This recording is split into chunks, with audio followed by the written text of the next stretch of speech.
Hello and welcome to the Donkey Kong Bananza Spoilercast review. I'm your host, Dan Video Games, and with me is Bob. Hey, a banana. Chris Wolfhard. Welcome to Death Battle. And Sebmal from MrDude.pro. Zebra, zebra, zebra, zebra.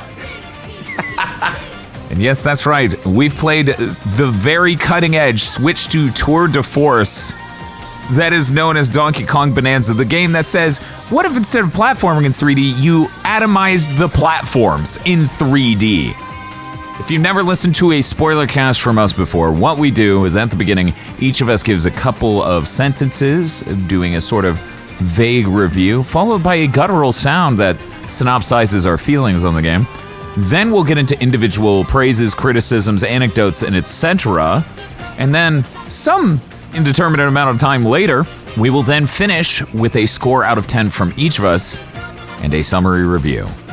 So let's get to it. To start us off, we're going to start with Chris Wolfhard.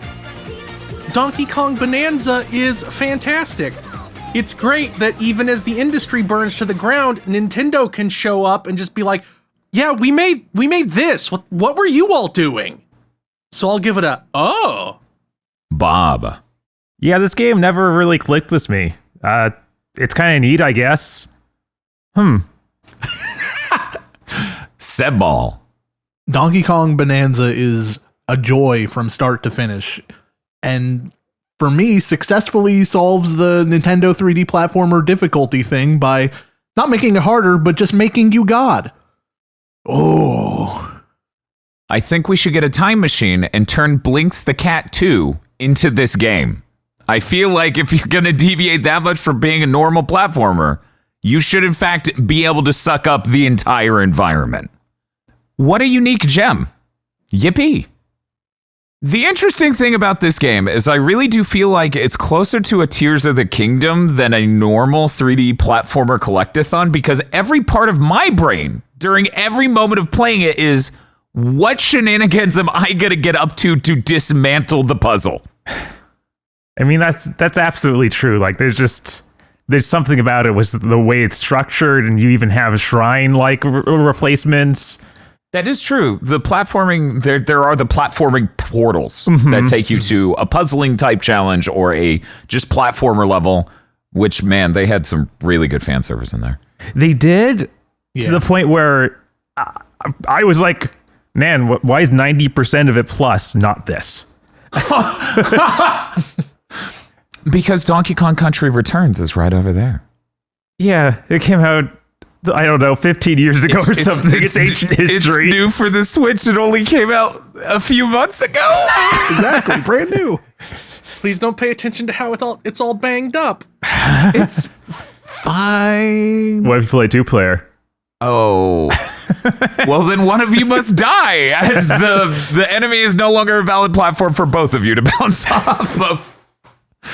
Yeah, no, this is a completely unique game, and that's delightful. I think it's absolutely spectacular that Nintendo has yet again made something so starkly different from everything else in the industry.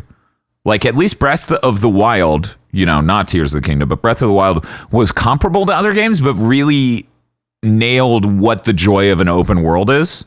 And then Tears of the Kingdom was this tier of thing where it's like, we have made this insane way to go about playing this genre of game.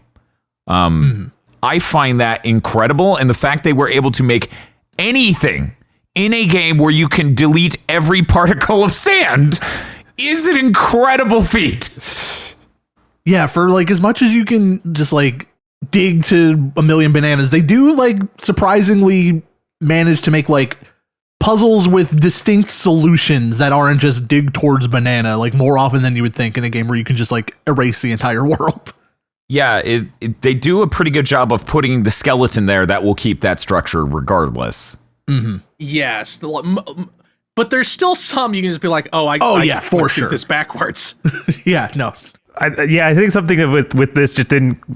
This is the way it didn't click with me at all. Of like, I never felt like I was thinking and solving problems. I usually felt like I am mashing the R1 button at every moment of I live, and I will find it and I will smash towards the banana. I very rarely used the R1 button because at first I didn't want to upgrade it, so its radius was bigger, which I did eventually. And once you max it out, it is relatively useful at finding things.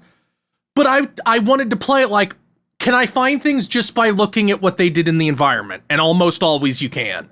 Yeah, the sonar is really helpful, but they also just do a very good job of in the level, like pointing your head towards stuff like, oh, that looks like something might be there. Yeah, they, much like, say, a Ghost of Tsushima, have certain critters and things in levels that will run away from you and lead you to a thing. Which is delightful. It's not something I expected to show up in this at all. Yeah, no, it's really cute, the different creatures they have that happen with. There were a couple times with different puzzles. I think mostly, what is it? I think it's the third world, but let me pull this up real quick. Yeah, the third layer, the canyon layer. Oh, yeah. Where I just punched down a wall and I ended up, I guess technically that's the fourth. The ingot isle is the first layer. Anyway, I punched through a wall and just ended up next to the banana. It's like, you were supposed to platform across this room. And I'm like, dude, I did not find the front door. Donkey Kong, I don't got time for this. Yeah, no, I'm good. And then they're like, okay, but check this out. It's too high to jump to. And I'm like, I have a double jump. And they're like, oh, right. I can't believe you. I forgot we did that. I actually sequence broke really hard on that layer because I was like, how do it feels, because I went and beat up the boss and opened the thing to the next layer. And I went, but there's this whole other huge chunk of the level I haven't gotten to yet. Mm-hmm. Can I get there? Can I get there? And you can. And then I went later, and then I got all the bananas on it, came back, went down, and it immediately sent me back up. And it's like, now you go there. It's like, well. Yeah, that's what I did in my playthrough, too. I was like, I can, in fact, do these set of abilities to just barely bridge across this gap. Wait, I'm not supposed to be here, am I? Yeah, I did that in my second playthrough, but my first playthrough, I went down and around like normal. I feel like you guys probably found the more ideal way of playing, whereas I felt like, well, there's a story here. They have these dudes I'm supposed to talk to in this order, and I kept doing that. It drove me crazy because it's like they never say anything interesting. They literally just give me another point on the map to walk to. That is. Oh yeah, I completely. They're like, oh, you have something you're gonna say to me. Excuse me, I have to go collect. Let me look at the list. 55 bananas, and then we can. And then once mommy's done grocery shopping, we can talk about whatever you need to talk about, sweetie. Which I appreciated a lot because Odyssey would gate you a lot. Mm-hmm. And like, no, we're not going to spawn a bunch of these until you finish the first thing in this kingdom. We're not going to spawn a bunch until you finish the second. We won't spawn some until you come back after leaving, but not post-game. Yeah, they're very good about letting you either just bumble into the next like progression point or just like deliberately ignore it and just, like skip ahead to, oh, there's obviously something over here, and just does it. Yeah, in Odyssey, the only ones that kind of bugged me was the post-game, I almost called them bananas, moons. Because I would sit there and look at the environment, and then I would look at the premium edition strategy guide I bought on launch day because I'm a giant fanboy of fucking Mario 64, and I went, wait, none of these are here. These numbers are all wrong. What happened? And it's like, oh, you need to go beat the game. Oh, well, that would have been nice to know at any level. Whereas this basically doesn't have that problem, where it's just like, whatever, Tara asked. All the bananas are there. Help yourself. It's a grocery store full of nothing but bananas. Finding out how much the each power is progressively more and more completely broken, I was like, well, I guess I shouldn't even look for bananas at some point. I need to get these powers, and then I'll just be able to cheese every banana. And that was very true. No, that honestly, that's how I was, where I was like, the progression is strip mining the first world, the strip mining the second world mostly, and 100%ing it. And by the time I hit the third world, I'm like, I'm aware of the structure of this game and that you apparently can beat it getting 0 bananas. I'm gonna play through it, and when I get like, so you know how humans eat when they're hungry? So I want you to imagine. Me more. So humans, when every now and again they're like, "I'm hungry, so I should eat." That's what my playthrough was all like. All humans do this, you say? Yes, we all do this. You are one of those, right? You're not actually some sort of Mr. Do-like clown. How dare you? We invited Too low. we invited him on our podcast, and you're like, "Are you in fact Mr. Dick?"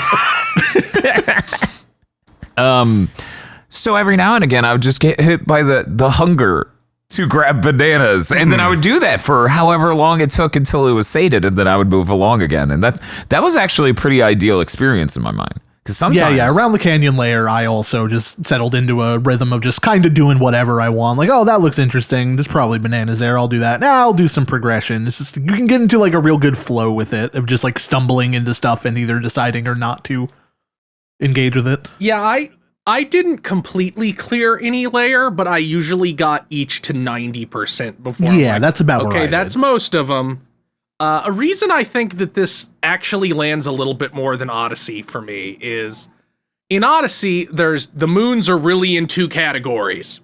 Moons where you do something to get them, and then moons that are kind of just like, you sat on a bench, good job.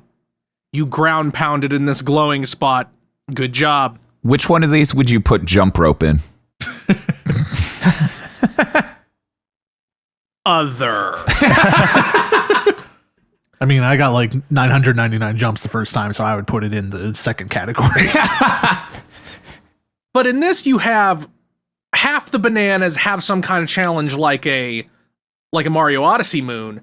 But then instead of the do a weird thing to make it spawn, it's just buried in some bizarre place that maybe we signposted. Mm-hmm. So I had a lot more fun like pounding into the face carved in the mountain to find a banana shoved up its nose. Yeah, they're definitely like more satisfying to actually like find than just, oh, there's a bump of ground on here that's kind of shining. Let me slam Mario's ass against that. Yeah. And it's just fun to tear through things with all the Bananza abilities. Yup. Yeah, no, it's stupidly fun. When I got Elephant Bananza, which, boy, they sure turned that guy from Donkey Kong, Diddy Kong Racing into an entire world. I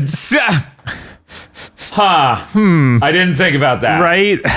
They're blue elephants. Yeah, he was all, this is for you, and he handed us an entire level.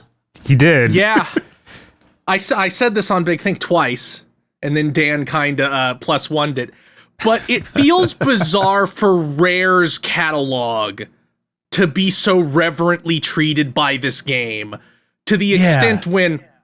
Getting into spoilers here, be careful. Oh. What? Nobody told me there are any spoilers. When K. Rool first appears, it's not some dramatic version of Gangplank Galleon. It's his Donkey Kong 64 theme. Mixed with his Donkey Kong Country 2 boss fight theme. Uh-huh. It's absurd. I did very much enjoy them establishing the power scaling immediately, and he no-dips void. Yeah. That is delightfully exquisite. That it's just like, now for the real antagonist. We're just going to have him fold the old one up, throw him in a trash bin. Because I really didn't expect it. Like, Yeah, no, me either. You see the skeletons that are obviously Kremlings in some enemies, and you're like, okay, they're saying they're all dead. Yeah, They're all dead. like just the game itself. Like, oh, they redesigned Donkey Kong. They're very clearly doing their own thing. They're taking this opportunity to establish their own vision for Donkey Kong. They'll pay lip service here and there to the old stuff. Like, oh, you'll go to Donkey Kong's house in the retro throwback side area. Sure, never expected in a million years for the final boss to actually be K. Rool, who's just been stuck in a hole for 20 years.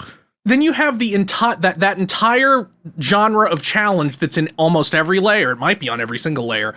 That is walk up to the rock guy who just looks like a Jiggy from Banjo-Kazooie and find his three pieces. Mm-hmm. And then they have the quiz and game. just in general, they have the big eyes. Mm-hmm. They're extremely rareware coded motherfuckers. Yeah, though, when they first showed up that first trailer for this game, I was like, is this Banjo? Yeah, you can go back to our Switch 2 reveal because we streamed it at 4 a.m. in the morning. And we were like, you can hear us going, is this Banjo? This is Banjo. Because they show the guys with the big googly eyes, and then Donkey Kong shows them. We're like, oh. Yeah, it's very interesting because you would definitely, before this game came out, you would have assumed Rare hasn't been with Nintendo in forever. Nintendo's going to do their completely original thing. It may have some fan service, And once you get into this game, you feel like, oh yeah, no, it's saturated what they feel was the essence of Rare Slash Donkey Kong as its identity all the way back on the N64 and Donkey Kong Country on the SNES. But there's, like, you're just fighting fossils because you're underground. Right, yeah. These are fossil enemies. It didn't occur to me at all that they're dead Kremlings until that moment. Right, like, I honestly was like, well, they have Cranky Kong. He's saying something about Banana Bandits. That doesn't seem like it quite lines up with these Kongs. But I was like, well, we're 90% through the game. They're not going to put it in K. Rool now. That'd be ridiculous. Yeah, no, it's insane. I spent most of this game having a great time and just enjoying it. And it was a nice chill moment. It's like Power Wash Simulator, but for a 3D platformer is exactly the level it came on for me. And then everything from the moment K. Rool shows up until the end, I'm just screaming. I'm like, what the fuck? Yeah, everything from that last fight with Void on is just primo shit. It's unreal. It really... To the extent where they put in the Kremlins going, oh, as you punch them. Yeah, no. And then they bring in the bees. You knock off the armor of the flying enemies, and they're the vultures. Yeah, and they make the same sound. It was sound. delightful. Yeah, no, I honestly, they did all that. I was like, you should have done this like hours earlier. I want to fight these dudes. Yeah, it wouldn't have hurt if they had done it a little bit sooner. See, they should have done like Super Mario World, where you beat, Mondo and whatever, and then the whole thing's Halloween. You should be able to do something in this game to turn them all into Kremlins everywhere. Right. That would be incredible. Who knows? Maybe they'll add an update. Maybe. Yeah. I mean, that's kind of like the least spoilery way to do this in a sense, because then, someone won't jump in and some streamers playing their second playthrough, they're all Kremlins, and they're like, what the fuck? Wait a second. So I want to know if anybody else thought this.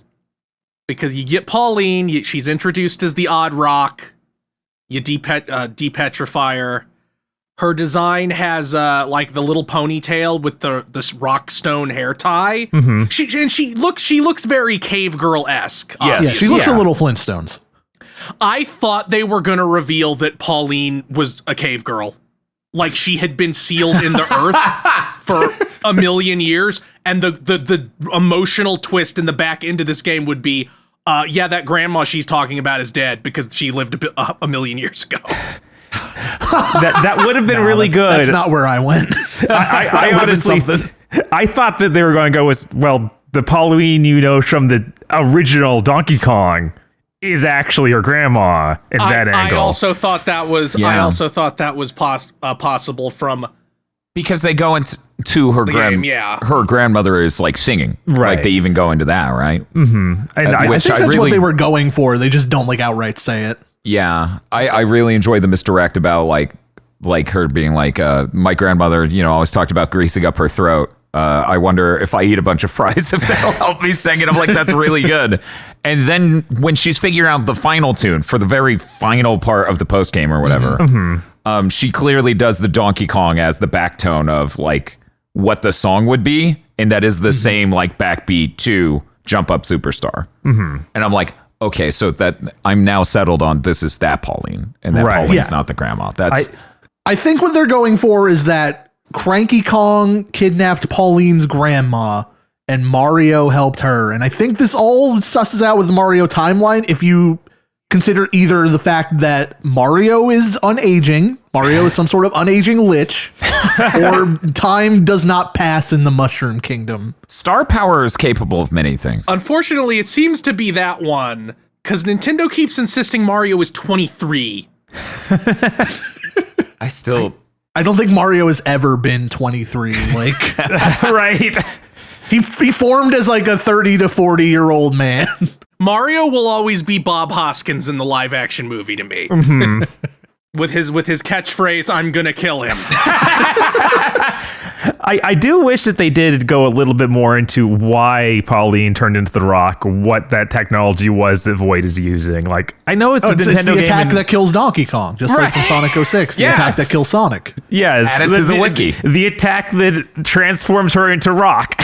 And she keeps doing it. Like, that happens again when she gets eaten by the worm near the end of the game. It also happens to Donkey Kong. Remember, he gets turned into a rock. Yes. Bob's like, how's that possible, though? That doesn't make sense. He's been talking to hundreds of sentient crystals that you can break who reform. By the way, I love the fact that I can obliterate everything in this game, including every friendly NPC. Yeah. I went to punch him because I thought I was going to high five him, and then Donkey Kong just fucking murdered him. I am willing. I would bet money that in the development of this game, they noticed while playtesting that people don't quite get close enough to talk a lot of the times, so they punch or clap instead. And at some point went, that should kill them. We can bring them right back, but that should kill them. Yeah, our playtesters keep accidentally punching them and nothing happens, so we need to figure out what to do. How are we going to keep them from punching them? Oh, we aren't. We're going to make sure something happens when they punch them. That part does feel rare-esque. We will make them never want to punch them again, or punch them more. No, it's true. There is a rareware energy to, and then you obliterate kill him. Yes, but you can tell it isn't rare because they shatter and immediately reform instead of exploding into 15 rib cages and blood. I will say the most unwelcome rareware thing in this game is the guy who's like, feed me gold so I can get big. And I'm like, that wasn't... At least it was a tree. At least it's the same animation. That is an intentional reference. It is so clearly that. I don't know why my brain went to Galaxy Lumas instead of obviously the horrible pig and hippo from Donkey Kong 64, but yeah. Like, I was like, there's no way this is explicitly a reference to that. And it's like, he's doing the exact same underarm repeated toss at the exact same rate. And he in the tree is like, I'm so full now. It's like, there's... And they even have the camera at the same camera angle where it's to the right of you and slightly lower. And I'm like, why? Of all the things. I like those trees a lot less now. Putting the pieces together. And it's like, another one is the first time you fight Poppy Kong in the freezer level. When she turns invisible, she runs at you in a zigzag pattern like K. Rool does when he turns invisible in his final boss fight in DK64, which also feels very intentional as a callback. See, I actually didn't even catch that. Yeah, me neither. The zigzag was really funny and good, though. Just because the amount of, I know where you're going next, slightly to the right, Chuck's rock. Yeah, and the second time you have the snakes, you just trap her in the frozen time. Really good.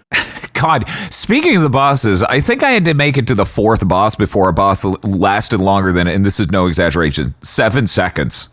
Yeah, totally. Yeah, I don't understand. Like, why did they do that? At some point, I felt bad. I was like, you guys are wasting your money. And they're like, don't worry, we'll make you fight it again. And I'm like, oh, okay. And then those lasted 12 seconds. And I'm like, are we fighting them a third time where it lasts a decent amount of time? And it's like, no, not really. It's just like one or two that you refight and it lasts anything more than 20 seconds. They put actually longer versions in that boss rush mode. That's the boss rush mode is like actually like harder versions of those bosses. It's like, I kind of wish you'd put little bit harder ones in the main game so I could learn them and not be in this boss rush mode trying to learn them now. Yeah, if anything with this game, the only thing I come out of it craving is that it was a little bit more challenging. And that because I think most of the challenge designed in a 3D platformer way comes right there at the end when you're able to go back to, I believe it was Ingot Isle. They have the 13 wave challenge. They have the Elder challenges. Like all of those are like right at the end, and K. Rool is the only genuinely challenging boss in the game, which I still beat him on my first try. But I beat him on my first try, but he did make me use 2 apple juice containers. Exactly. With his 45 phase boss fight. I had to retry him a few times because I had not bought the upgrade for any more apple containers because this game was so easy. Why would I have? Yeah. No, that's fair. I bought it once because it was there. I got so many bananas. I was like, what do I spend all these on? I don't even know. I guess I'll carry more apple juice. Yeah, I think I had 2 hard upgrades and no juice upgrades, but I did luck into wearing the Pauline outfit that gives you health regen when you're Bananza. I know. Pretty handy on the fight where you have infinite Bananza. Pretty helpful, as it turns out. Yeah, that's also where I was. Bob, did you equip that? Yes, I had that equipped. Okay, at luckily. least you had that equipped. Yeah, it is easy, and I I definitely wouldn't be opposed to it harder, but I kind of liked the ways that it's easy compared to like say a Mario Odyssey, because Mario Odyssey I think is entirely carried on the fact that it just feels good to move Mario at exactly every single point in the video game. Like I don't think that game is particularly challenging at any point. But with Donkey Kong, it's weird. It's similarly not challenging, but it's more satisfying to the way it's easy. I prefer the way Donkey Kong tears apart a boss in 7 seconds to the way Mario just kind of has to wait around for 30 to 45 for the boss to be weak. I concur. I actually think that Donkey Kong Bonanza isn't challenging at all. Maybe if it's your first video game and you're grappling with controlling a character in 3D space for the first time, you might have some difficulty. But I don't know. It just hit because it was never boring. There was always something new and interesting that was right around the next corner, like the egg hotel, or they give you the elephant bonanza. It's just oh, I could go back and completely strip mine every single place. That's actually viable once you get all the suction upgrades. Yeah, the suction upgrades on that are insane. Yeah, and some of the boss refights too are uh-oh, here comes Stompin' Clomper again. It's yeah, I'm an elephant now. Fuck you. Yeah, no. I'm just gonna suck your entire shit. I haven't played Odyssey in 8 years. Basically, I've only booted it a little bit to check out super small things in that time since, and I've been looking forward to doing a whole other playthrough. Now with the Switch 2 upgrades, but based on me playing it, 8 years ago, so there's our asterisk, I kind of ended up the other way, but I'm not hugely against the difficulty here. I just wish, for my preference, I wish it was a little bit harder with the boss fights. Whereas there, I do agree that you are having to wait to do damage, but I felt the patterns and dodging them was more fun. Because here, there's virtually no patterns in dodging them for most of the boss fights. It's, I'm leaping through the air and punching the shit out of you. It is like a real gorilla is fighting a normal person every time. Yeah, I had a similar experience. Actually, I was well, I haven't played Mario Odyssey in forever. Maybe I'm just not remembering that game right, and maybe this game is closer to that than I think it is. So I went and booted it up and played the first hour or so. And I was okay, no.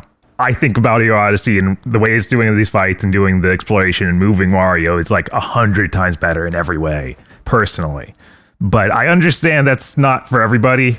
There's just something satisfying about learning even a simple boss pattern and doing it, where I don't get any satisfaction of walking up to a man and punching him in the face 3 times. It's kind of like when Donkey Kong has all those challenge maps that you go to. It has to load into a new area and you fight 3 dudes. And I'm oh my God, Donkey Kong, can you press the Y button 3 times? And I was I can. And then you did. I did. And then you got a banana.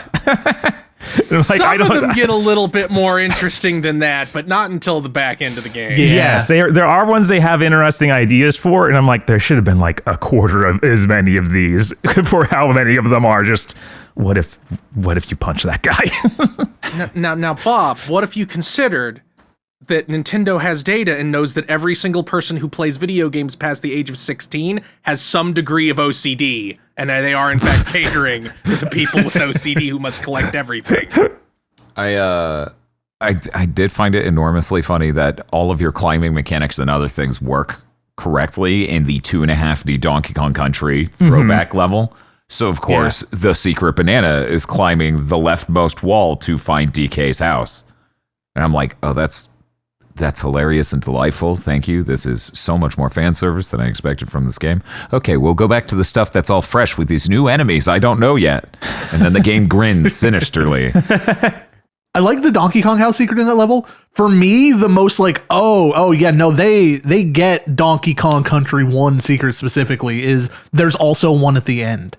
If you climb up the wall at the very end of that segment and jump off screen, there's just a barrel that shoots you towards some gold and shoots you back down near the exit, like Donkey Kong Country 1 secrets. Yes. No, when you see a tiny banana trail leading off, say, a minecart thing, you jump in that hole, damn it. That's what you do. Right. I really didn't expect the 2.5D minecart stuff. Of all the things, they're we have to. I feel I was I don't get it. It this is good, but it didn't kill me 15 times for no reason. So Right, is it really really accurate? But yeah, after they introduced that mine level where they had the mine carts, I was like, well, they have to do the 2D ones like this too. They have to. Legally. Yeah, they even did a Sticker Brush Symphony one. Yep. Yeah. Annoyingly, one of the last discs I managed to unlock, so I couldn't have Donkey Kong listen to it while he slept. That's kind of sickening to hear, actually.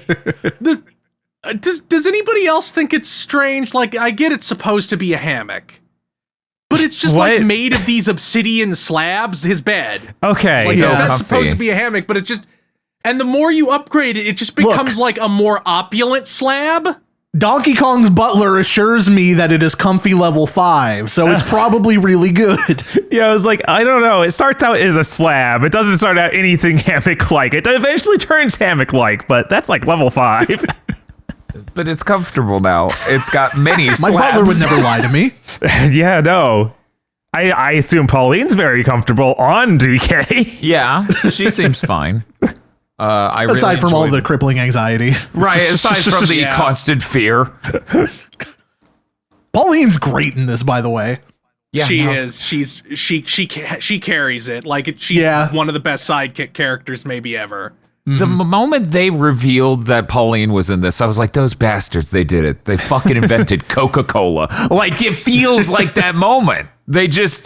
That's what they needed to sell this game, and god damn it, they knew. Yeah, no, like I love how she starts off just like literally afraid of everything. Like the first bed you get in the canyon layer, she's like, Donkey Kong, are you up? Are we going to be okay?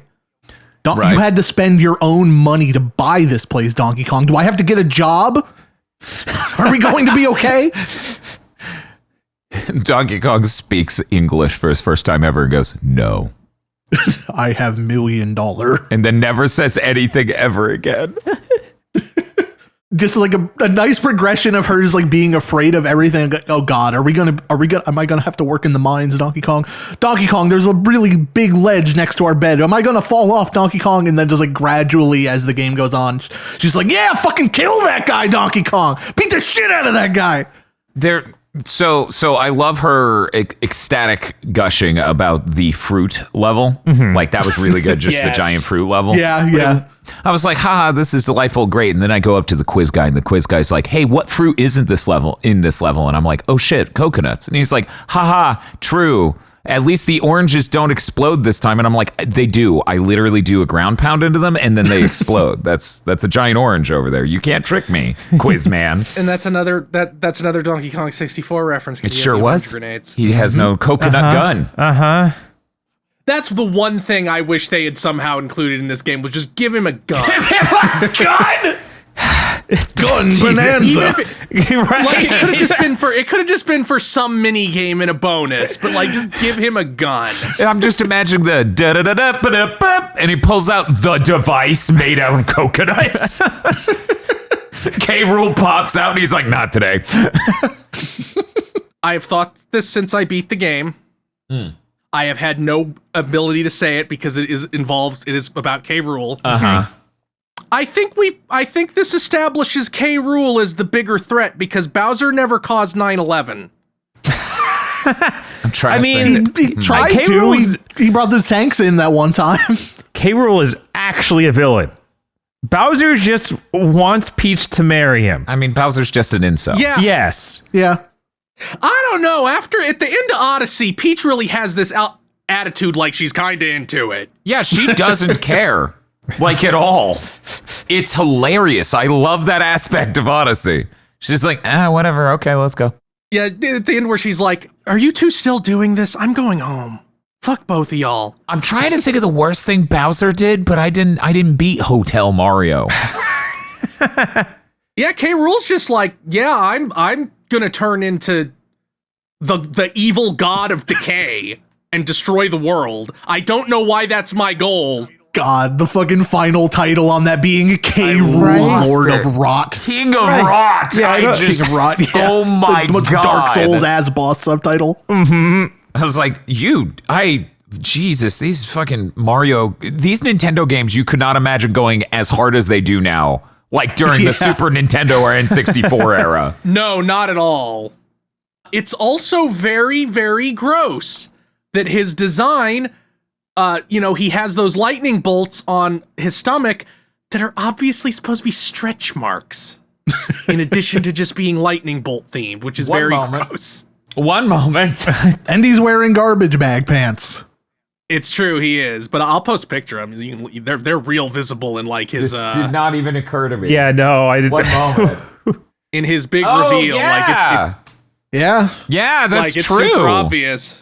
Because it's the red lines that go outward from the belt. Okay.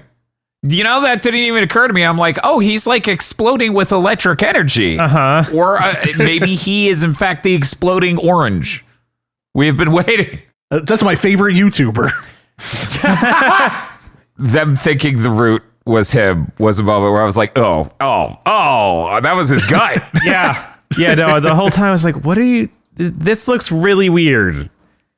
Is this supposed to look like a weird boob? What is happening here? This is the banana. Game. This is the banana cores. Yeah, I was also confused. I thought it was some sort of weird orange. Yeah, same. I interpreted it as like the dome they'll put over like a radioactive environment, like the bolted down metal dome. So I thought it was something like that, and it would dissipate, and then you would go down to it. I appreciate in the security zone layer, all the people are like, you can't be here. Get out. Yeah. Or give me $5,000. Yeah, there's like the 5-second pause where they just stare at you. Unless you give me $5,000. Extremely good gag. And it's like, well, I have 120,000. I guess we're good.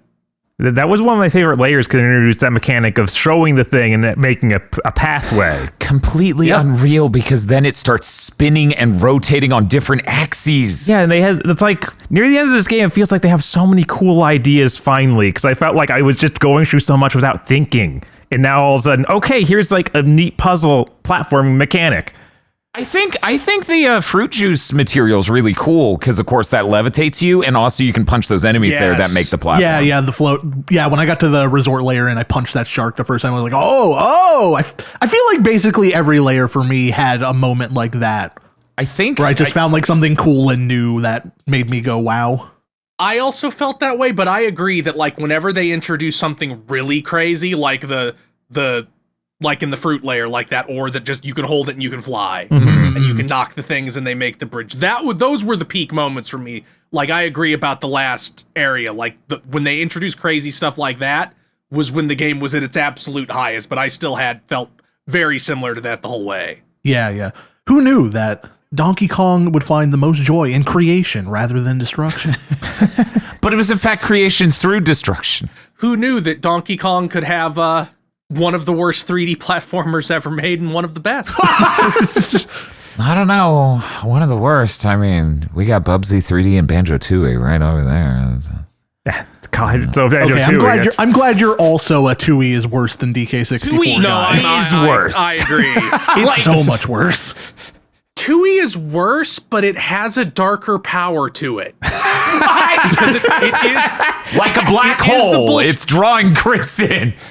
Because every once in a while when I think of it, I'm like, well, I know where so much stuff is now. It'd be so much faster. I've never been able to bring myself to play 2E to completion. I always stop playing at some point. me and Bob death streamed that years ago. And when we hit the moment that's like, you've been doing shit for 20 minutes, here's half of a Jiggy. I was like, you are the most sinister game I've ever played. Yeah, I'm surprised that we didn't get a half a banana joke in this game. Same. They're like, oh, that's the left half of the banana gem. Oh man. It took me a while to realize that the banana chips are literally slices of the Banandium gems. Yeah. Because I didn't notice that when they break apart, they break into like the cereal slices that Donkey Kong then goes hom. It's awesome. Everything about that banana animation is so superb. You look at the rest of video games and go, where's your insane Overwatch loot box animation tier thing in your game? Where's my joyous you got a thing? And we made, 3 different tiers of animations for 5 different forms. Crazy. It's so polished. It's literally, I look at it and I'm like just amazed by it. Is it 6? Oh yeah, I guess there is like Donkey Kong Bonanzas? alone also. Yeah, there's 5 Bonanza forms and then Donkey Kong himself. Speaking of which, I'm disqualifying Elephant because Elephant is the obsessive compulsive disorder form. What is your favorite form? I'd say honestly, like if you're taking my beloved Elephant away from me, Yeah, that would also have been my pick. and we're discounting the fact that Zebra Bonanza song is obviously the best one. It is, but I associate it with the Zebra Bonanza Elder Challenge where I got all the way to the end and then there was an enemy. It's the side profile one. You need to. Yeah. Wait, actually, no. That was okay. So I'm conflating the 13 wave challenge one with the actual Zebra ones. These were the only 2 frustrating points of the entire game to me. But the 13 wave thing on the like 9th wave or something, or 7th wave or something, you hit the first enemy and they drop a rock, and you need to ride that rock through the level. I punched him and the rock flew off screen, and I could not get to it because it spikes everywhere. I'm like, so that's how I failed this run. Anyways, we have to disqualify Elephant because at least 3 of us will say Elephant if I don't do it. Yeah. I'd say honestly then probably like Kong Bonanza, because once you get to the very end and you do the Elder Challenges and stuff, you unlock the ability to get golden Bonanza skills. And the Kong one, just turning the entire surrounding of a charge punch into gold, did directly lead to me spending at least a couple more hours just carving out the earth and getting $1 million. That upgrade is so much cooler in action than you would imagine based on the text, because doing that for Elephant is also awesome. It's so good. Yeah, I'm gonna have to give it to the big Kong form as well, because I really love the charge punch. The insanity of really like fun. fully charged, you start spinning your fist and then you throw it out to create this tunnel is And the awesome. noises he makes when he does it. Yes. It is really cool, but I wish those dudes who have like the big armor guys, when you do the charge punch that does break their armor, they should die. They should die completely. They should not. You should not have to hit them again. So I guess I'll choose. I'm kind of torn between ostrich, because that's like it just lets you fly. Like it lets you cheat. It's completely. awesome. Yeah, Ostrich Yeah, it lets you does. skip a lot of stuff, even if you don't know the speedrun tech that makes Ostrich even more capable of skipping stuff. But I think I'm gonna go with snake because I really enjoyed the downward punch after a super jump, where it makes a perfect circle, It is pretty good. and Yeah, you can that's jump pretty good. directly through any environment. Yep. I feel like Snake was way more situational than the rest of them, but when you're in a Snake situation, it's Yes. good to have Snake. Yeah, I know there's the cool old reference to Donkey Kong Country that he bounces around to for walk, but that's terrible. That shouldn't happen. Yeah. But Well, that's why you don't just stay in it all the time. Right? Yep. I Simply become the zebra and listen to the cool song and move where the snake needs to be. it's such a good song. It's stupid how It's good really that song good. is. I've had that song in my head ever since I unlocked it. It has not left. It will probably never leave. I've come to the conclusion the only one of the Bananza songs I don't really like is the elephant one, which is a problem because of how much time you spend as the elephant. I'm trying to think. I I actually don't like think all I of them. dislike any of them, but Zebra is just like so much. above the Zebra's the song of the game, in my opinion. It's Yeah, stupid how kinda, good that yeah. song is. I like the snake in as much as sometimes you just want to do a supercharged jump and bore through the crust back upwards. God, is that helpful when you're strip mining every level down to the metal. Right? I feel like I forgot the snake had time stop a lot, but the times I remembered the snake had time stop was very good. Yeah, it's really cool that they gave him that ability. Now, if I remembered to use it, that would have been even better. I know, right? Like that's such a why would he have this sort of ability? I never thought about it until it was like, no, you have to do this. You Tell do you one have to thing, it do makes those this. spiral balls that K. Rool shoots in this final form way easier to punch back at it. Oh, I bet it does. Man, I never did that. Oh. You can switch forms after using the glare. Of course. Yeah. I didn't, No, but Yeah, I didn't either. The That only would- other form other than the Kong Bonanza I used in the final boss was Elephant to get rid of some of the rot. Yep. yep. Chris, did you say what your favorite form was at the beginning? No, it's probably the Kong Bonanza. I think the zebra looks really cool, but Zebra kind of gets the shaft because his thing is, I interact with this one kind of terrain. Yeah, every time I play a Zebra, I wish that when I did the charge, it broke through environment stuff. Yeah. Or he just moved a lot faster. Yeah, one of the He two. definitely moves fast. faster. Like I was definitely just like sitting in Zebra form if I just needed to get around to somewhere. Mm-hmm. But they could have given the Zebra a little more sauce, I think. Yeah, he should straight up do the Super Metroid run when he do the charge. Yeah. He should be Yes. able to shine spark. Yeah, no, he should. But I really like I like that he has hooves. Every other form, even the bird, I think, just have the big meaty Donkey Kong arms with fists. Boy, does that bird have the big meaty Donkey Kong fist. The weirdest thing about Zebra for me is that he has that whip attack where you run a Yeah, he has, direction like, and the- turn the other way. He has like again paying homage to Rare's legacy. He has the backlash slide for Blast Core. Oh, thank God. You know, everyone loves Backlash from... Yeah, it's everyone's Blast Core. favorite truck. It is everyone's favorite truck. No person in chat or streaming on Twitch has ever said, fuck this truck. And no one on the dev Nobody team has ever said this is the worst truck ever created. No one has ever globally told the director that the truck fucking sucked and they need to remove it. And the director said, no, you don't get it. You don't get it. Get on my level. God, So that explains why I didn't like that. it would be really good if, like, you could just crash the Zebra by turning too fast and he just tumbled and destroyed everything. It would be incredible. That would be awesome. No, you need to use the real tech of just putting the Zebra next to whatever you want to break and then hitting the leave Zebra button until a small tiny Donkey Kong emerges and blows up the structure.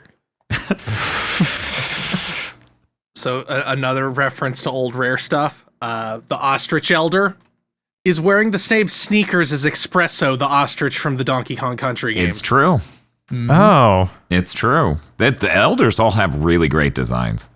Which made me go check the others when I noticed it. I'm like, okay, is the Elephant Elder wearing anything Taj wears? But no, they did not go that far with it. Why didn't they have the bear elder? It could have just been Banjo. Oh my God. Here's our legally distinct Banjo. Oh, I was thinking you were talking about the bears from Donkey Kong Country 3. No, I will never be talking about the Why bears from not? Donkey Kong. Everybody loves the bears from Donkey Kong Country 3. I don't think Dan will ever be talking about Donkey Kong Country 3. No. The only thing I would ever reference from it is banana birds and the hilarious Simon secret at the beginning, because we did a stream where Bob walked in, hit the wrong button at first, and went boong, and then exploded the cave. Yeah, no, when I found the fossils of banana birds, I was like, this can't be right. No. You're not allowed. There's the fossils of the banana birds. There's the frog ally fossil. The beaver fossil is the funniest. Fish. The beaver is the one. I saw him like bother. Yeah, I saw that. I was like, Digital Basic needs to get made as this fossil. I need to see the beaver bother fossil of Digi. Yeah, there's so many good references in the fossils, yet no justice for favorite animal friend of the series, Perry the parallel bird. Ah, fuck. I luckily don't remember this. How could you not remember Donkey Kong Country 3's number one animal buddy, Perry the parallel bird, the bird that's parallel to you? Yes, he sits above you like exactly 6 feet, and you have to use him to like when you jump, he goes up the exact same amount. He is always the exact same distance above He's you. parallel. He's a parallel bird. So you have to keep him from hitting things. Donkey Kong Country 3 is maybe a crime. I don't. Yeah, a little bit. Oh yeah, it is. I'm glad I've wiped most of it from my memory except for banana birds. But I think the snake Bananza has my favorite expression when you get a skill point. Yeah, it's real Yeah, good. he does look It very is. goofy there. I love the Pauline pose she does because she does like the weird claws thing. Yeah, she's doing a little ape pose with her ape friend. Yeah, I like when you break down to the next like real layer, and she does the dance with Donkey Kong too. Again, another very good progression of her just like being extremely unsure about the dance to just confidently dancing with Donkey Kong. What is this game without Pauline? Like 2 or 3 points lower. Yeah. Yeah, Pauline's really good. Like the K. Rool stuff still would have been cool if Pauline wasn't in the game. But like grounding, like it's so stupid. Like this game doesn't really have a any story this game does have revolves around Pauline. So just completely exercising that would make it lose a lot. Or they go insane and do the Tom and Jerry movie thing and Donkey Kong can talk now. I kept worrying he was going to talk and sound like the cartoon. That would be the one condition where I would be okay with it, is if he sounded like CG cartoon Donkey Kong. Yeah, this is a game about like singing and music. They could have had him bust out one of his classic Donkey Kong Country cartoon songs. Literally, the only thing that could have made me get dizzier during the ending of this is if K. Rool's like, and I got a new partner, and it's Bluster Kong. Sadly, there's no way Nintendo even knows anything from that cartoon. I was disappointed that we didn't get more use out of Diddy and Dixie. I was like, we did 2 races and that's it? You guys don't have even anything else to say? No Diddy and Dixie. I mean, they hardly got anything. There was no Funky. A distinct lack of Funky Kong in this game, I think. There's no Candy Kong.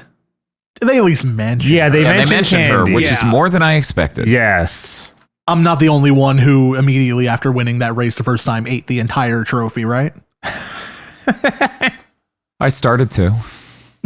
And then, I did. And then part of my brain was like, hey, you've been playing this game for like 14 hours. Maybe just go to the next level or go to sleep.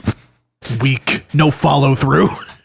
I did kind of kick into higher gear once I got the Snake Bananza, because I'm like, how much more can there possibly be? And it turns out there was a decent amount more after that, but I did not get the 90% clearance on the food level. That I only got like 60%.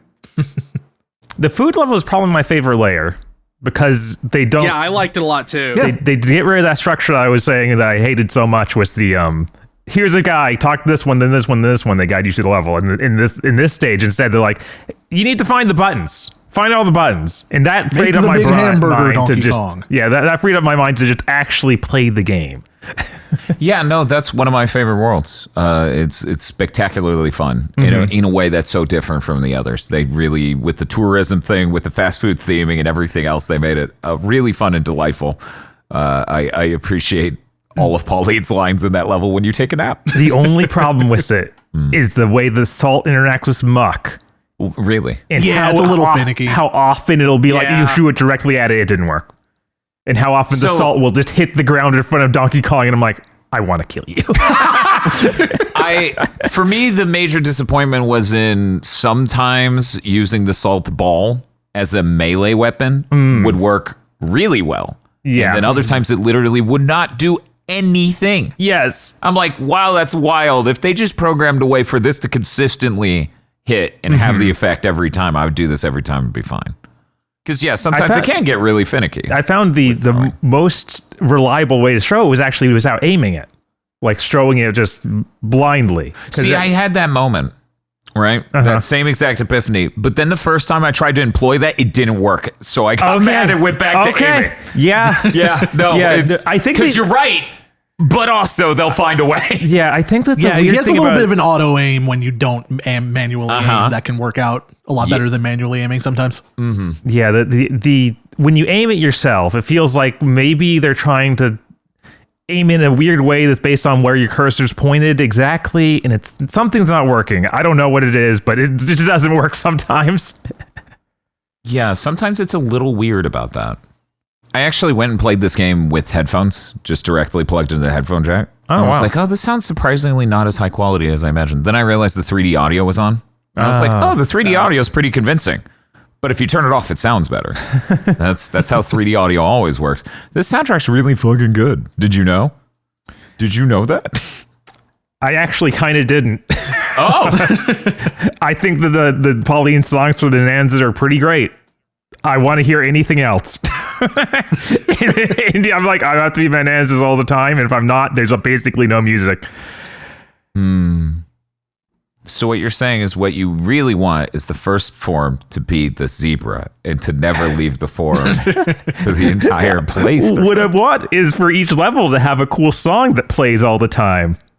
instead of weird Yeah, sort of that would have been nice. quiet think- background music. There's definitely some like non-Bananza themes that stick with me. Like I think the first level has a nice little song to it. I like the theme of the Tectone Village, and I thought it was really funny. Like once you get to the final one and the final level, they have this like slow, somber, like penultimate version of it that was pretty good. But yeah, like generally, like the music kind of takes a back seat unless you're going Bananza mode, and then it's just in your face. Right. It kind of reminded me of like Tears of the Kingdom, Breath of the Wild sort of idea of how to do music, which I think fits really well with the exploratory nature of that. And it didn't click with me here though. I think it's a little less low key than Tears of the Kingdom, Breath of the Wild, but yeah, a little bit. But they do like put in level themes like here and there, like Burger World has a theme. I remember the Burger World theme. It's clown music. Weird that you would particularly remember something clown related. Look, I'm cursed, okay? Yeah, you're in the burger world and it starts going da na na na na na na na. I would have deleted the game if that happened. It turns out I need this space on my Switch 2 more than I need this in my life. If you think about it, like Donkey Kong Bonanza is the concept of Mr. Do Done Right because you're digging through the dirt to find fruit. Donkey Kong does it better. But you're not inflate. Wait, no, you don't inflate enemies in Mr. Dude. That's an actual Dig Dog. Yeah, that's in the good one. That's Dig Dug. This game could have used us pushing blocks onto enemies to crush them graphically. Yeah. Yeah, you know what? That's what this game's missing. It needs Kong letters that you have to collect all in a row to make a complete song and get a massive score out of, just like Mr. Do when he collects the things. Yeah. Enough do talk. I've reached the point of enough do talk many years ago. It is kind of surprising there isn't Kong collectibles, isn't it? Like Kong letters.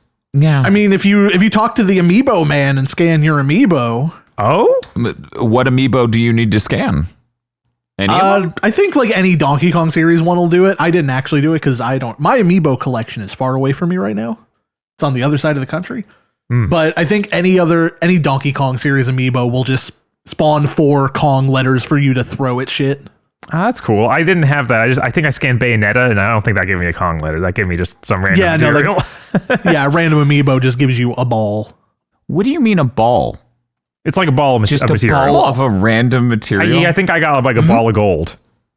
And then you were like, oh, this was worth the effort of scanning an amiibo. No, I was not. Thank God. I didn't find out. I think it might be like the least useful application of amiibo. Did you guys know that throwing the ball of gold would just explode?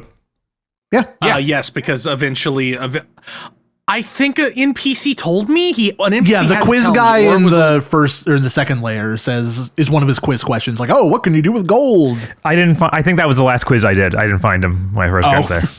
So I did. There was some random challenge mission that required it. I was like, oh, is that just for here? Or does gold have an interaction with specifically these vines?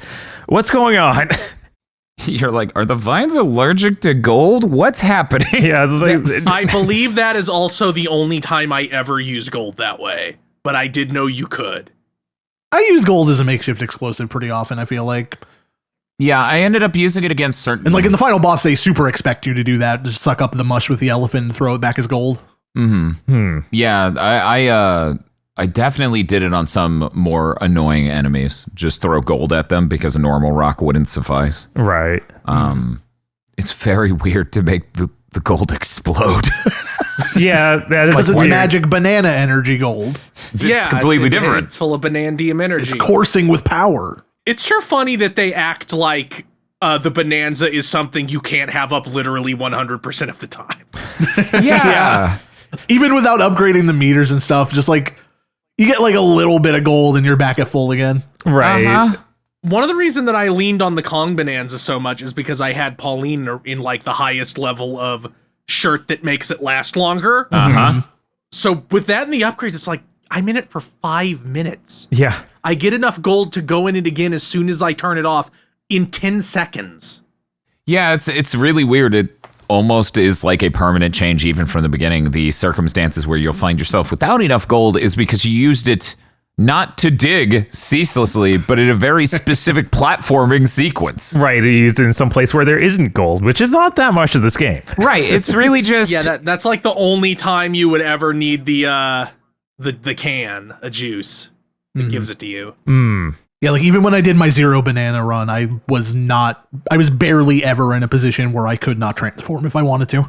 Yeah, I think when I was using the ostrich in the fast food world and you're doing that platforming really high up, that's the only time that it was like, oh, I didn't dig through the ground. I have to use a banana juice. What the hell? Yeah. Is this how that feels?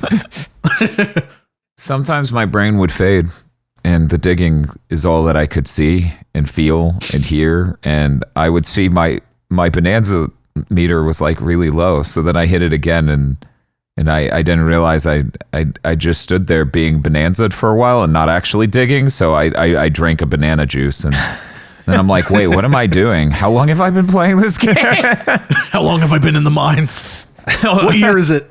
The self-made mines. Note, asshole, it was a hill. You're the one who turned it into this. And I'm like, shut up. Looks like mines to me. Did you guys get that final thing for paying Grumpy Con like $1 billion or something? No, what? Yeah. Yeah, you were repairs in Good Island. Oh, yes. Sorry, you said grumpy and my brain went cranky for some reason. I'm just imagining Cranky Kong being like, Yeah, give me the money. give me a fucking $1 billion. $1 million. I was so sad when it's like it makes you invisible. Because it made it basically unplayable. I thought that like maybe I'd see the invisible Ty or I'd see Pauline. No, you don't see anything. Nope. Pretty cool trick to not render. Yeah, No more hate for you. Also doesn't affect the enemies. Just you don't get to see Donkey Kong. right. It was like, Pretty good this trick. is the worst reward maybe you could have given me ever. It still kills me how Void Kong is just Frieza. He has the chair and his silhouette is even kind of similar with his big huge eyebrows like looking like the horns. We should have gotten a form of him that looked like the third form of Frieza.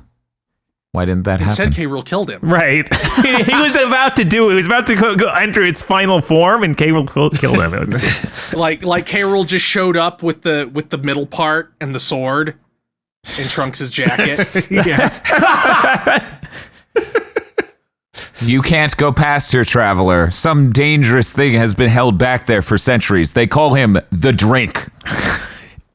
God, could you imagine Void Kong? You literally see him falling in half in silhouette. Oh, that would rule. It was like, yeah, he ain't ever coming back. You almost I think that Grumpy at some points like, yeah, he made it out. Yeah. If you go back there, you can find Grumpy and Poppy, and they're like, yeah, no, we found him stuck in his stupid little ball. Grumpy freed him because he felt bad. But for a second, I thought like, okay, did we get like the smoke pop, like he was immolated when he hit the fireball? I punched him into the sun.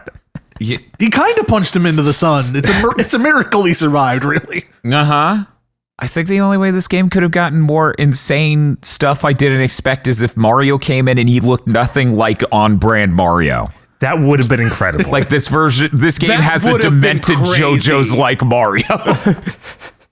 Yeah, if he looked like Arcade Flyer Mario, like sort of Popeye looking or something. and he came in like, did you double teamed K-Rool at the end or something insane? See, that would be impossible. But if they ever want to do something like that, they can use Stanley. Ooh. Yeah, where's Stanley the Bugman? Not a single mention of old Stanley. Who's Stanley? The classic Nintendo character that we're all thinking about. Stanley the Bugman. Stanley. Stanley the Bugman is the main character from Donkey Kong 3. He's the guy who sprayed Donkey Kong's taint with pesticide. Because Donkey Kong, there was Donkey Kong, which is the original Donkey Kong game. And there was Donkey Kong Jr., where you play as Donkey Kong Jr. and it's about climbing the vines to get up to DK's cage. And then Stanley the Bugman just shoots Donkey Kong's taint with bug spray over and over and over again because it's like Because he's making a ruckus shooter. at the greenhouse. Wow, what? I don't think I've ever seen this. I didn't play Donkey Kong 3. I thought Donkey Kong Jr. was it, and then we did Donkey Kong 93. So wait, you're not even aware of the math game? No, You didn't learn math from your NES? I did not. How do you know how to do addition? Here's how I'm gonna post his trophy from Melee. He is horrifying because he's like a weird shaved Mario. Oh my god. Yeah. Yeah, I don't know what they were thinking with that. No. Why'd they let him They make need that? to bring him in, and he has the bizarre JoJo's-esque redesign. I'm gonna be honest. I'm really unsettled. They just stole Mario's eyes for him. Can't we just That looks like Mario's eyes. Can we just pretend the Wrecking Crew guy is not Mario and that's some other guy? I don't want to see Stanley. We have to see Stanley. I'm sorry. He's gonna be a part of the big $20 Spike's a different expansion. guy. Yeah, Bonanza 2. We need Pauline's done. She's doing her thing. We need to accompany young Stanley on an adventure of growth and discovery. Man, I can just see Nintendo being like, okay, now how do we do this inside a city? How do we do this game in a city? Yeah, I don't know if we're gonna see like another one like it, like a Tears of the Kingdom situation, or if we're just gonna see another like 5 to 8 years of silence and a brand new thing again. I feel like it's probably going to be that. Yeah, either a brand new thing or more back to 3D platformer Mario with the main theme. Right. I do really appreciate that they did this, and I want them to do this more with latent IPs. Give Luigi his own game. He has his own game. No, give Luigi a normal game. He can't. Luigi's Mansion's too powerful. Then fuck, I guess we'll have to go with Daisy. Ah, jeez. Oh no, no one's gonna like that. No one's gonna like the Daisy game. I mean, Yeah, I was considering the thinking Peach about games, it. that's probably true. Oh, yeah. I mean, they could make a game not like. I think there's a different energy seem to not be between able Peach to do that. and Daisy that would make it impossible to do to Daisy what they did to Peach. That's me, though. I was thinking about it, though. Like, is this the only non-Mario 3D platformer, like, capital N Nintendo has made? I think it is. I think it is. Let me think. That's why I'm so impressed that like, they all did the this. other and ones are, like, somebody else. and I would love for them to do it again. Are we counting Kirby in the Forgotten Land, or is it like explicitly That's Hal. like a? Is that how? Yeah. Yeah. Huh. Yeah, that's wild. Yeah, they've only ever made Mario games as a 3D platformer. Maybe they'll be expanding on that in the future. As much as I love nice. Captain Toad Treasure Tracker, it is a shame that it's like, That well, is not- that's his Yeah, that's his game. Right, that's he doesn't Toad. get a Very 3D distinctly not platformer now. platforming in this. Oh, I know. I'm just sitting here visualizing a game that's a 3D platformer hung off of everyone. And Bob's like, Luigi has one technically, and I'm like, so does Toad. Damn it. Yeah, no, it's we put it off in this corner where you have to make a new 3D Wario game. I can think of one. Yeah. I thought of one. Huh. It's actually Chibi Robo. I'm sorry, he doesn't have Mario energy. He doesn't have the power of a But Mario it's a 3D character. platformer. And I think that's made by main Nintendo at least once. Yeah, I think it is. Yeah, No, probably. that was Skip. God damn. Okay, well, Every time? I'm pretty sure. Like, I'm pretty sure every Chibi Robo up through Ziplash was a Skip thing. Yeah, it was made by Zip. And Nintendo never actually bought them. They just stole all of their employees and then they shut down like what they did to Alpha Dream. Great. it's a system that works. You can't argue with the results. They also made Captain Robo. I mean, they also made Captain Rainbow. Captain so Rainbow, I can't yeah. even give that to... That's crazy. So, okay. When's the Little Mac game? Little Max 3D platformer? You could the just Little make Mac 3D it. platformer. You could just make it like a platinum action game. Make it a... No. The Little Mac game is a Yakuza game, Dan. Yeah, there we go. Perfect. Yes. Yeah. Where you get the QTE filled cutscene where he's doing the cross counter with Super Macho Man. That would be really sick. Yeah, that would be pretty incredible. I was just thinking of I know they're Metroid Prime, but we need a real 3D platforming Metroid. It's not something closer to this, where you can destroy everything. I'm trying to imagine doing that, and that feels weird to imagine. I don't know. Something about the third-person platforming is Metroid. Is Samus in a Metroid game? And crawling as Metroid. Yes, it would be really neat. I think it would just end up as like a Ratchet and Clank game. Yeah, Maybe, yeah. You know what? That's Yeah. a pretty good place to end up. Right? I can think of worse things. Little Mac game, we all agree, has to be an isekai, right? Because they need to give him a reason to beat up like hundreds of dudes. So it can't just be the normal world. I don't know. That's New York City. He's just punching businessmen and Children? Well, no, the Yakuza in New Donk City. Oh, right. Street Fighter, it'll be like Street Fighter 6 Metro City. Everybody in New Donk just loves to box. Well, they had to, like, after the populations were wiped out by K-Rool, lots of things changed. Pauline became the Mad Maxian queen of New Donk City. Yes. She demands the blood sports continue. She runs Thunderdome and is dressed literally like, Yeah, absolutely. God, who was that? Furiosa? No, Or- the lady from Thunderdome. I don't remember her name. Yeah, she's some famous actress. She didn't get an NES game named after her, but with the words swapped. So I'm never gonna remember her. But yeah, no.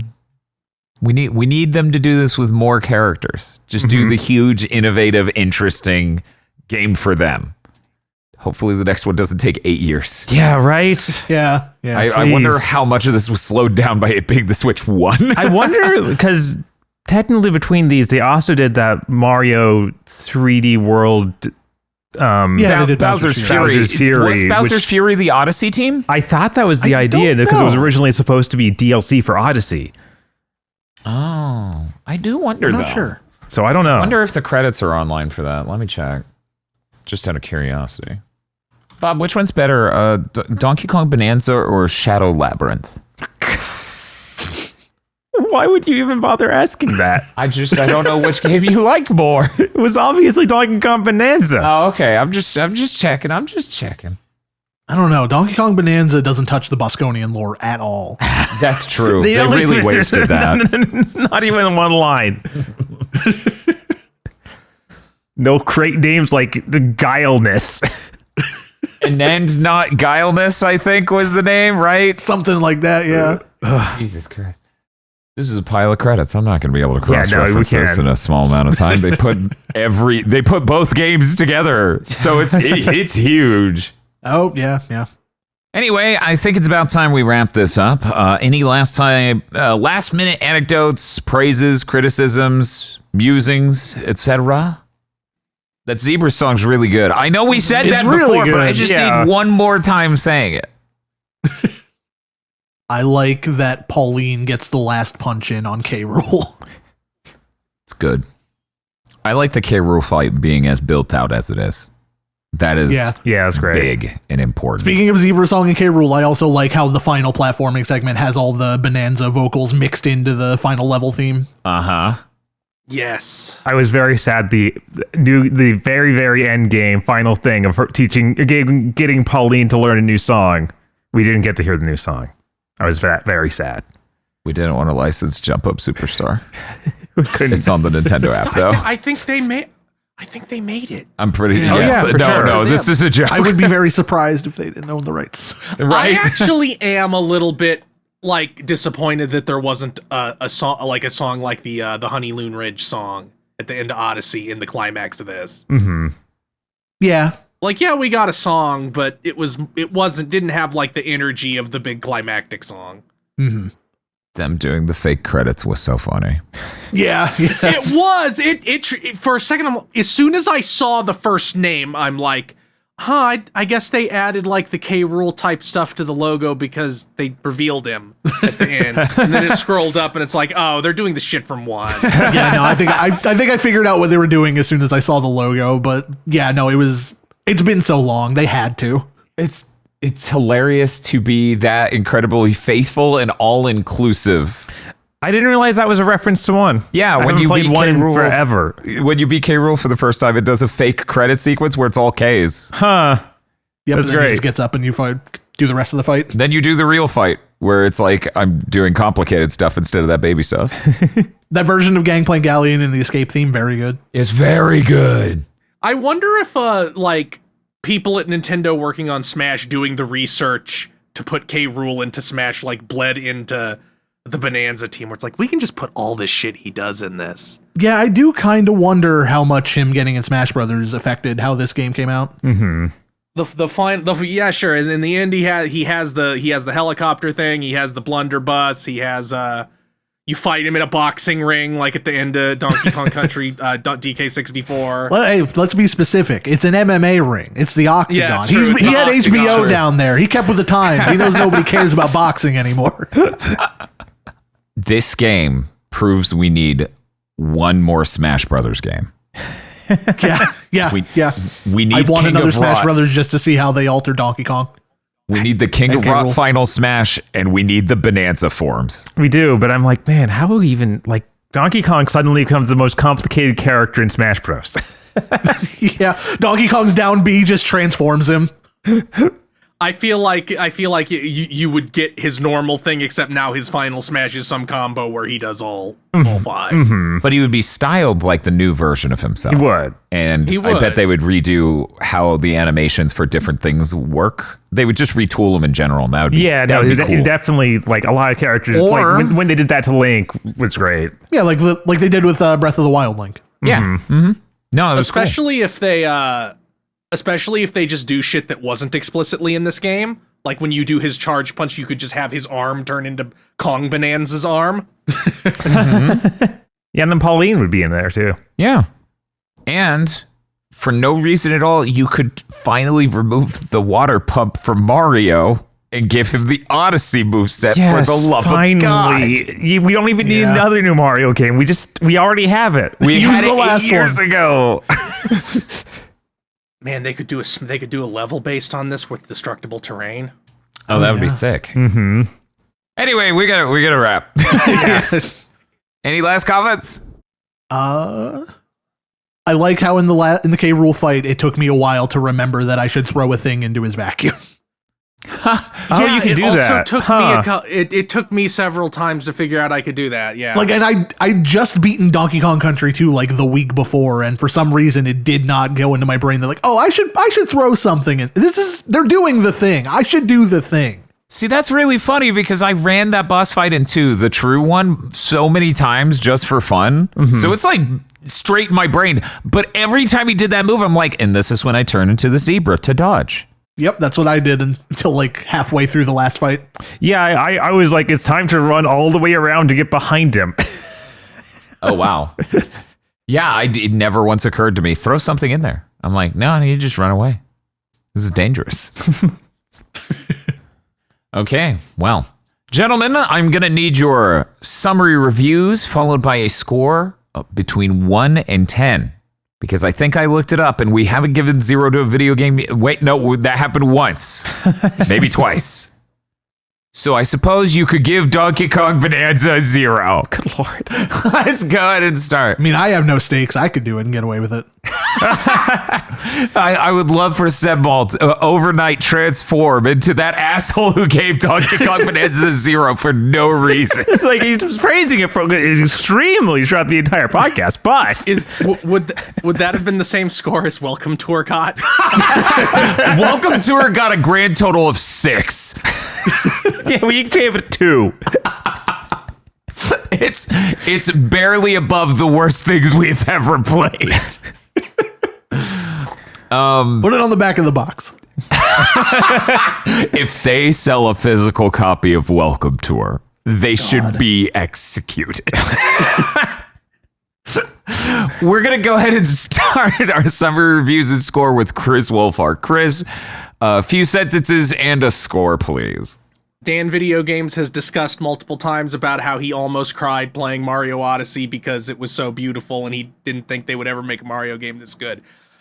In no universe did I ever think they would make a Donkey Kong game this good, and I had a similar moment around the fruit level where I'm like, this is incredible. They made this? That's insane. So I'm going to give it a 10. Bob Video Games.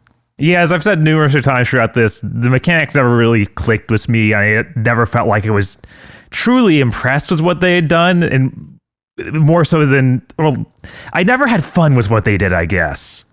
I thought it was impressive and neat and interesting, but I would not actually be like, oh, this is a game I love. This is a game I want to play again. So I'm going to give it a 7. Like, it's very competent. It's just not doing something I want. Sebmal. Donkey Kong Bonanza is a joy from start to finish. I believed in Donkey Kong. I feel like in the lead up, people were like, oh, I don't know if this is going to be good. I believed in Donkey Kong from the start, and I felt vindicated. I had so much fun with this game that I immediately started a second playthrough where I didn't get the bananas and then segued that into completing the rest of my playthrough and getting all 1,000 bananas. I don't do that a lot. This game just inspired just a natural joy of like finding and figuring out like what they want me to like. There's just from the movement to the destruction to most of the challenges. Some of them, you know, like some of them are just like very, oh, it's here, you can get it. But even those, there's an intrinsic joy in the experience of playing Donkey Kong Bonanza that is just missing from a lot of games for me. And I kind of want to do another run where I figure out how to do all the speedrun skips because I missed this game already. 0 out of 10. Kidding, 10 out of 10. It has a 0 in it. Yeah, no, there is a 0 there. Take that as you will, fucking internet. do this. Donkey Kong Bonanza is completely unique, and my God, is that such an amazing thing to pull off in a game with this much polish, such interesting ideas going on with it. It was a joy the entire way. For me, it didn't hit the peaks that Odyssey did. And to clarify that story, I was silently crying in a room full of my friends, and my girlfriend was like, "What is wrong?" I'm like, "Don't say anything. They'll notice I'm crying playing a video game." Mario! I was actually... Mario's wrong! I'm like, I can't. Mario, how could you do this? This game's great, though, and I actually really do want to do a Zero Banana playthrough because I think, weirdly enough, this game will be optimally enjoyed, separated exactly as Sebmal did it. Mm-hmm. 0 bananas, and then every banana. Somehow, it just seems perfect for that. I really enjoy this game. It is a great time. I'm going to give it a 9 out of 10. That brings its total score to, I think Sebmal said 0, right? There was a 0 in there. Oh, okay. 35? Is that right? 10, 9, 36 out of 40, which is pretty high on the Famitsu scale. Only games with at least $10,000 in a check to send to Famitsu get that high of a score. Wait, should I be invoicing them? Oh, no. See, we're like a VTuber agency. We got the check. You don't get any of it. Okay, that makes sense. You're the talent. Feel good that you're the talent. That's all you're going to get announce from that I'm us. graduating. Sebmal graduates, and then his next move is a VTuber who's a clown. Look, I did a flesh tuber as a clown. I don't need to be virtual. That's true. My God, that was a great stream. Thank you for coming on the Spoilercast, and I forgot to do it last time and this time. At the beginning, I'm supposed to shill your Twitch stream. If you enjoyed Sebmal on this, head on over to MrDo.pro. Or twitch.tv/Sebmal if you want a less cursed URL. I did no. It's much shorter, much better. They'll both work, but one will put a filth on you. Like Mr. Do always does. He leaves his mark. Speaking of which, Lives in the dirt. I can't help but notice one person in this podcast has not played Mr. Do. So, Chris, when are you going to play Mr. Do? Why would I ever play Mr. Do? Well, how can you truly speak to the quality of video games without experiencing the full breadth of its rich history with arcade classic Mr. Do and its sequel, Mr. Do's Castle, and its sequel, Mr. Do's Wild Ride, and its sequel, Do Run Run, and its sequel, Neo Mr. Do? See, if there were all those games, I would be more likely to actually play Mr. Do than I would be to just actually play it. Well, it sounds like you got to play all 5. Yeah, because this is real. Oh, these are all real. Oh, yeah, no, I wasn't making that up. No, that's real. Oh, when you got to Wild Ride, I thought it was made up. You're like, Mr. Do's Wild Ride is this podcast. This is the title of my autobiography. The executive producers for this month's GigaBoots videos are Spaceman Spiff, Red Blaze 27, Brendan O'Sullivan, Cooper Tank, BN12, Rado, and Veernvarm. Thank you very much to our executive producers, and also these guys. If you want to become an executive producer or a normal patron, head on over to patreon.com/gigaboots today.